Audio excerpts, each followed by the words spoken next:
Corona के बढ़ते मामलों को देखते हुए आज महाराष्ट्र में पूरी तरह से लॉकडाउन लगाने पर फैसला हो सकता है। यह लॉकडाउन कम से कम 8 दिन का हो सकता है।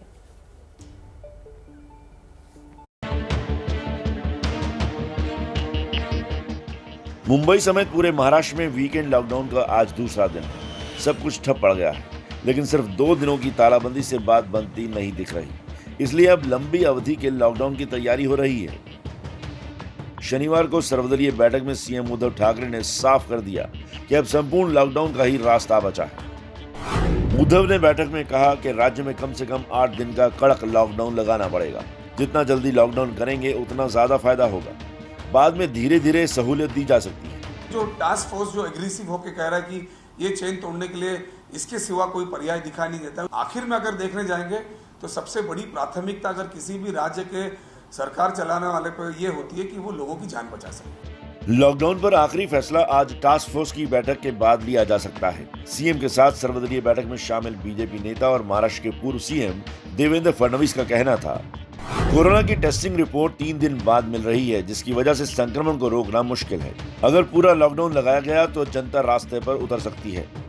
लॉकडाउन से होने वाली परेशानियों की फिक्र सभी को है, लेकिन कोरोना के बढ़ते आंकड़े उससे भी ज्यादा चिंताजनक हैं।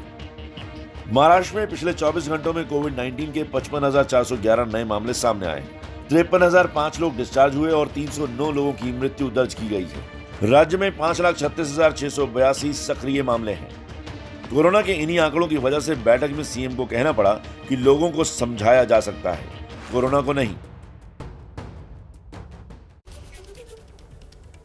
चलिए आगे बढ़ते हैं। देखिए, महाराष्ट्र में सिर्फ कोरोना मरीजों की तादाद ही नहीं बढ़ रही है, बल्कि वहां की स्वास्थ्य सेवाएं भी चरमराने लगी है।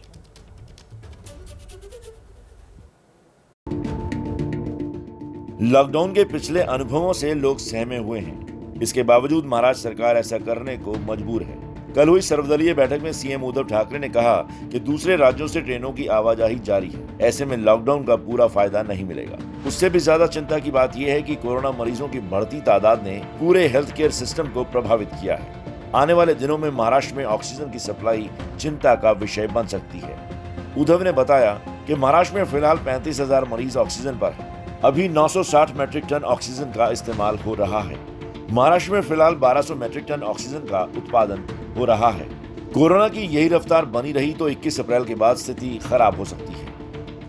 एक तरफ तो कोरोना का जो संक्रमण है वो दिन ब दिन बढ़ते ही जा रहा है और हॉस्पिटल्स के अंदर जो है बेड्स की भी जो है कमी आने वाले दिनों में सामने नज़र आ सकती है। खास करके जो आईसीयू बेड्स है और वेंटिलेटर्स है उसको हमें और तैयार करने में वक्त भी लग सकता है। बैठक में महाराष्ट्र के स्वास्थ्य मंत्री राजेश टोपे ने कहा कि मुंबई, पुणे और नागपुर में वेंटिलेटर बढ़ाने की जरूरत है, क्योंकि इन 3 शहरों के आंकड़े तेज रफ्तार से बढ़ रहे हैं। मुंबई में पिछले 24 घंटों में कोरोना के 9,327 मामले सामने आए हैं। नागपुर में 5,131 और पुणे में 9,864 लोग एक दिन में संक्रमित हुए हैं। महाराष्ट्र सरकार के मुताबिक कोरोना की चेन तोड़ने के लिए पूरी दुनिया में लॉकडाउन का तरीका ही इस्तेमाल किया जा रहा है। महाराष्ट्र में भी उद्धव सरकार इसी फार्मूले को आजमाने जा रही है।